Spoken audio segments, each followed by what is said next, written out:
ষষ্ঠ দফা নির্বাচন সকাল সকাল শুরু হয়ে গিয়েছে নির্বাচন এবং আমরা চোখ রাখবো এবার পুরুলিয়ার দিকে। ঠিক কি পরিস্থিতি পুরুলিয়াতে সেদিকেই চোখ রাখার জন্য আমাদের সঙ্গে সরাসরি থাকবেন আমাদের প্রতিনিধি বুদ্ধদেব পাত্র। বুদ্ধদেবের কাছে সরাসরি যাব। বুদ্ধদেব, এই মুহূর্তে এখন পুরুলিয়ার ঠিক কি পরিস্থিতি সেটা দেখার জন্য ষষ্ঠ দফার নির্বাচনে সকাল থেকেই শুরু হয়ে গিয়েছে নির্বাচন। সকাল থেকেই ভোটাররা ভোট দেওয়ার জন্য লাইন দিতে শুরু করে দিয়েছেন।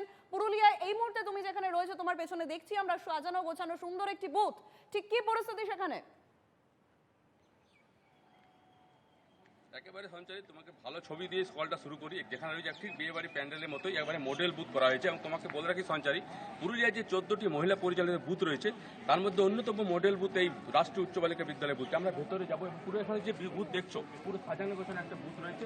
এবং পুরো এই যে আমরা দেখতে পাচ্ছি যে পলাশমণি রয়েছে, ভোটের দিনে ভোটের যে মডেল পলাশমণি তার বার্তা দেওয়া হয়েছে এবং পুরো বুথটিকে সাজানো হয়েছে একেবারে বিয়ে বাড়ি ঠিক প্যান্ডেলের মতো এবং পুরো পরিবেশ সচেতনতার বার্তা দেওয়া হয়েছে। এবং যে আমাদের যে পুরুলিয়ার যে পদ্মশ্রী প্রাপক দুঃখু মাঝি তার বার্তা এখানে তুলে ধরা হয়েছে। এবং তুমি দেখো পুরো বুথটিতেই এখানে পুরো মহিলা পরিচয় এবং কেন্দ্রীয় বাহিনী যারা রয়েছে তারা মহিলা এবং যিনি মহিলা সুপারভাইজার তার সাথে আমরা কথা বলে নেবো। সাথে রয়েছেন উনি দেখভাল করছেন। আপনি তো এই বুথের দায়িত্বে রয়েছেন, কি বললেন পুরো মহিলা পরিচালিত বুথ এবং এটা পুরো মডেল বুথ জেলা, কি বললেন পুরো বিষয়টি? মডেল বুথের আকার দেওয়া হয়েছে এটাকে এবং এটা যেহেতু মডেল বুথ, এই মডেল বুথটা একটা বার্তা দিচ্ছে ভবিষ্যতে এই বুথের অনুকরণ করে বা অনুসরণ করে পরবর্তীকালের ভোটদান গ্রহণগুলো যাতে ঠিকভাবে হয়। আর হচ্ছে আমরা একটু করে পুরুলিয়াকে ফুটিয়ে ধরার চেষ্টা করেছি, পুরুলিয়ার ইতিহাস, লোক সংস্কৃতি, তারপরে হচ্ছে সাম্প্রতিককালে।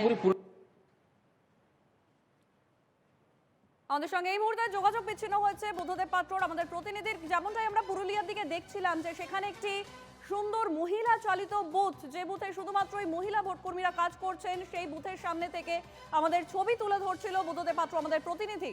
ষষ্ঠ দফার নির্বাচন, রাজ্যের 8টি কেন্দ্র এবং আমরা চোখ রেখেছিলাম পুরুলিয়ার দিকে। আপাতত বুদ্ধদেব তোমাকে ধন্যবাদ।